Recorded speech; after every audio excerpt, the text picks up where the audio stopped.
So maganda ang condition ng mga boss, pati dito sa likod. Right side tayo. So siding seat mga boss, kita mo naman napakalinis. Ang ganda ng ano. Tapos yung mga leather nito, walang mga punit mga boss ha.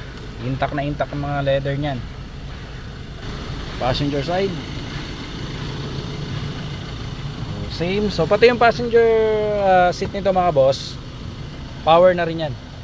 Okay, same doon sa driver side. Okay, dito tayo sa likod para makita yon. Makita nyo yung dashboard natin. Yung view natin dito sa likuran. So ayan mga boss. Makinis na makinis mga boss.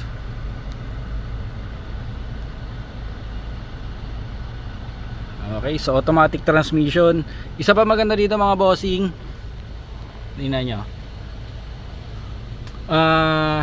sunroof